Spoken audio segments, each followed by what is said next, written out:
Hello everyone, welcome back to my channel. My name is Melanie Tana, and I love to talk about stories of all kinds, but lately especially I've been very focused on the Wheel of Time. It's a lot of content, a lot to review and discuss, and I've recently finished book 12. I'm on book 13, just listening to the audiobook. Lately I've been going over each book in parts, so this is part 2 of 3. And today I will be talking about chapter 16 through chapter 29. As per usual, I do a quick summary of the chapters I've listed and then talk about my thoughts on them as I go along, if I have any thoughts. So, starting with chapter 16, I have a lot of notes for this chapter in particular. A lot of it is Egwene. She's with the White Sisters at this opening of the chapter. They're kind of testing her wisdom, asking how she would handle Rand.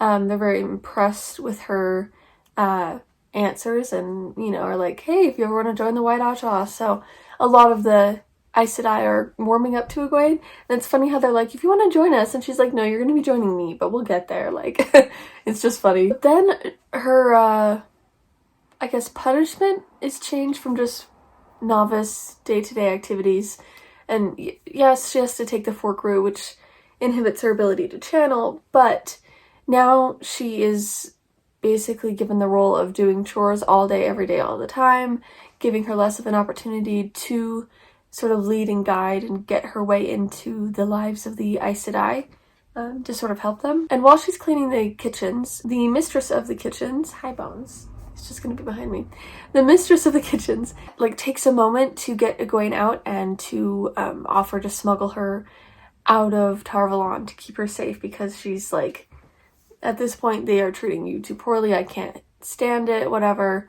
And it's, very sweet of her, in a way. But Egwene, she has this opportunity, she's kind of run out of options, but she decides to still stay behind. And then she once again has to attend Elaida at dinner. The last time she did, she dumped soup onto Elaida's expensive rug. And on this occasion, Egwene can't handle it, and she openly calls out Elaida's handling of Rand and of the White Tower, questioning her divisiveness and how she's dealing with things. Elaida reacts to this unwisely. She attacks Egwene with the One Power, which is unlawful. She basically just beats her. Egwene has a feeling of defeat. She's done as she can. She's thrown into the cell, the deepest, darkest one in the White Tower, and basically deemed a dark friend by Elaida to just kind of turn everyone against her. Going on to chapter 17, Cadsuane finds a way to break Semirhage, which I love.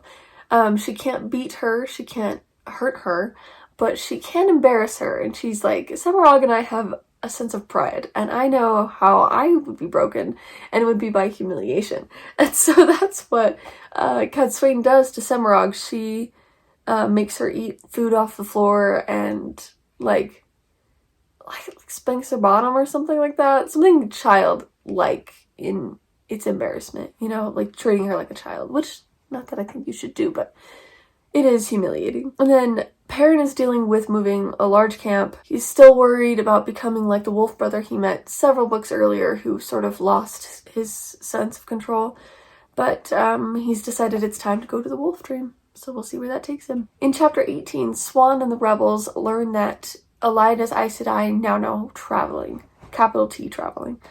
And then an older novice chats with Swan about Lillian's bid for control. She's kind of wary of someone who isn't Egwene being in charge, because this older novice wouldn't even be there under Elaida's leadership, as Egwene has kind of opened the doors for more age ranges and types of channeling women. In chapter 19, Tuan is dealing with a lot of politics, a lot of the political stuff, especially with Rand as well. I have a hard time carrying out or grasping. I respect it, but I don't fully get into it because I'm so concerned about the characters.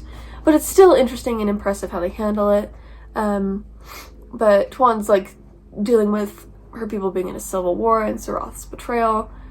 Beslin, who was the Prince of Ebadar and is now being crowned king by Tuan, he swears to her, he's given rule over his people, and then Tuan accepts a meeting with Rand, while the Seanchan also plan to attack the White Tower. And then Ty Lee, the battle general who worked with Perrin, informs Tuan of the reality of Trollocs, that they are real, they're not just a superstition, we should be wary of them. So, just another problem for her to deal with, of course. In chapter 20, Mat is trying to get to Caemlyn. He's occupied with thoughts of Tuan and their weird marriage ceremony, and he doesn't want to change who he is. He doesn't want to stop gambling and having, like, a fun time with his friends. In chapter 21, Perrin joins Hopper in the Wolf Dream, but he is kicked out for appearing too strongly, and Perrin refused to run like a wolf for fear of losing control in that dream, so he's too much of, like, his man self, I guess. And then it switches over to Faile's POV. Perrin wakes up and he tries to reassure his wife that he did not sleep with Berlain, like the rumors say, while also offering forgiveness for whatever Faile might have had to do for her freedom or safety while she was captured. And Faile is like, that's not even a problem, you don't have to worry about that. But she does omit the detail that the man that Perrin killed trying to save her is the man who was actually helping her escape. And then she and the previously captured women each burn an item they had from their protectors, kind of in private. At the end of the chapter, Perrin sort of comes to the understanding that he needs to decide to lead and not back down and not be so wishy-washy. In chapter 22, Semirhage is thinking on the embarrassment Cadsuane has been using as torture when Shaidar Haram, sort of the speaker of the Dark One, says that the Dark One is giving her one more chance, frees her, returning Saidar to her, and then it's revealed that Elsa, one of the Aes Sedais, who she is, reveals herself, as Black Aja, and then gives Semirhage the Domination Band, also known as the Male Adam, that was in Cadsuane's little box. And then it switches over to Rand. He's meeting with Aitoralda and Bashir, and then Lews Therin briefly mentions that the 7 seals must be broken before they can add another seal to the Dark One. He just says stuff like that, and then when Rand is like, hey, tell me more, Lews Therin is like, no, I won't, sorry. It's kind of annoying. And then Rand is speaking with Min. He's getting defensive about Min working with Cadsuane. He's very distrustful of everyone. And then a serving woman, just in the room, reveals herself to be Semirhage, puts the Adam on the Domination Band, on Rand, and then makes him hurt Min, basically almost choking her. There is a moment, though, where Rand senses the Dark One's true power and accesses it in order to channel Balefire on Semirhage to save Min. And the one true power is a lot worse than the regular old Sidon was, in that it is way more addictive than the sources for the average channeler. And then in the end of this chapter, you get a sense that Rand is turning even colder and is just basically like, oh, I just killed this woman, now I, don't care about anything else. In chapter 23, Rand won't give Cadsuane details of the events. He teaches Narishma the weaves for Balefire to use on other Forsaken. Narishma is one of the Ashman. And then he banishes Cadsuane because he thinks it's all her fault about the male Adam being used on him and being retrieved by Semirhage, and he promises to kill her if he sees her face, so she unfortunately can no longer help Rand or try to help him, even though she hasn't fully been helpful. Part of that is that Rand won't accept the guidance that she's giving, so now it's kind of hopeless for her in that sense. In chapter 24, Gawain shows up to the rebels to help Egwene. Bryn leads him to the other Aes Sedai, along with an Aes Sedai that was kind of wandering around with the workers.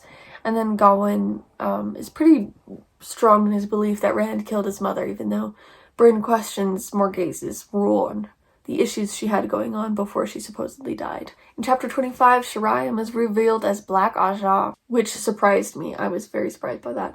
And a Chosen demands that she give the dreaming rings that allow the Aes Sedai to communicate with Egwene to the Chosen. And then it's Egwene's POV. She's in prison but visited by Aes Sedai, who reassure her that Elaida will be punished for her use of the One Power, but Egwene still gets the sense that Elaida won't be totally taken over. In chapter 26, Min and Aviendha have a little chat about Rand. After their conversation, Aviendha is so mad about all the dumb chores that she's been doing. So she confronts the Wise Ones about the stupid tasks to be like, why am I being given these punishments if you won't tell me what my crime was?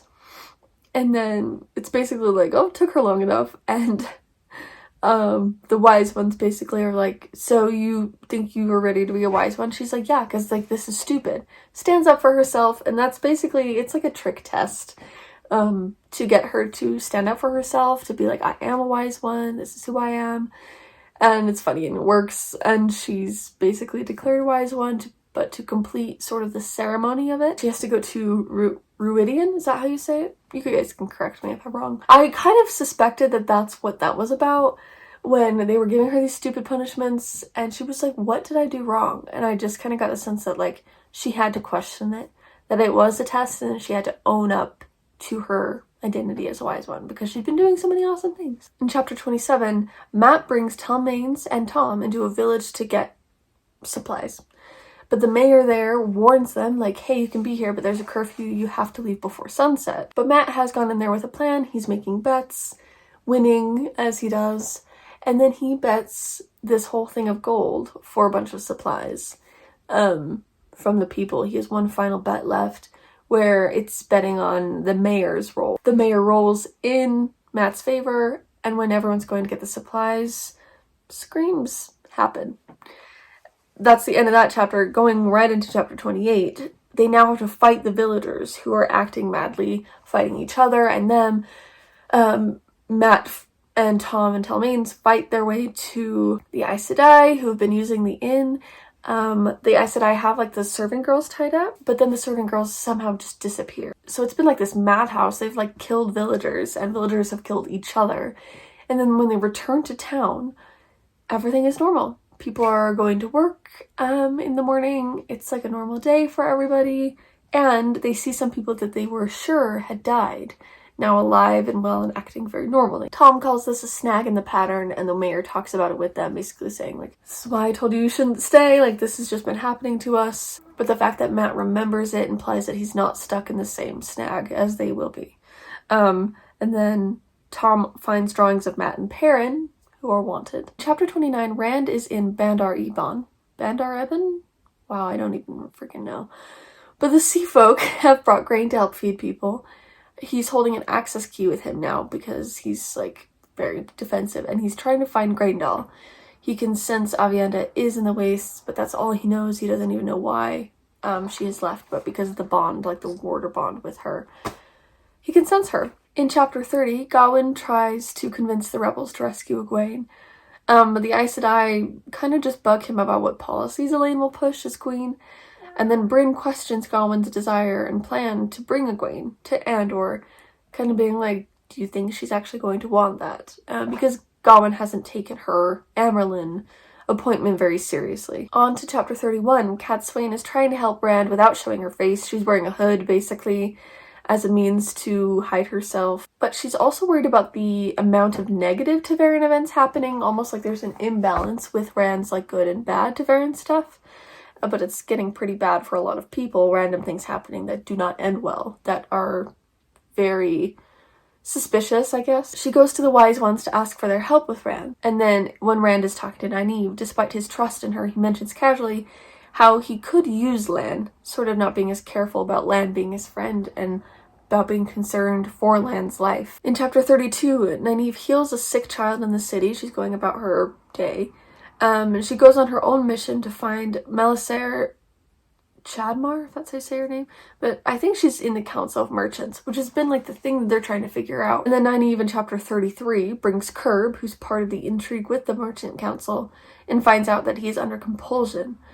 And after about an hour of work, when Rand requests it, she removes the compulsion. But then Curb speaks a couple of words and then dies. And it's like Graendal's compulsion, used on Curb, because this is Graendal, makes him lose so much of himself that if the compulsion is taken away, he is not really a person anymore, and he just dies. He just falls apart. I thought this was very interesting about compulsion, and I would love to see some sort of like visual of Nynaeve messing with the weaves, because it's so complex. Very interesting. And then going on at the end of chapter 33, Rand is being still defensive, and he does not accept Nynaeve's advice, even though he says he does trust her. He's not necessarily trusting her to know what's best, even though he needs some help and he's not accepting it. So that's where chapter 33 ends. This is part 2, and I'm so appreciative of you guys and want to know your thoughts on these last few books. Having finished book 12, I'm very into it and very passionate about it. But we'll go on to the last part in the next few weeks, and for now I will continue reviewing the Wheel of Time show and talking about other books that I'm reading, because I am reading other books. And I just appreciate you guys watching and talking about the Wheel of Time, and welcome to this journey. I will see you guys later.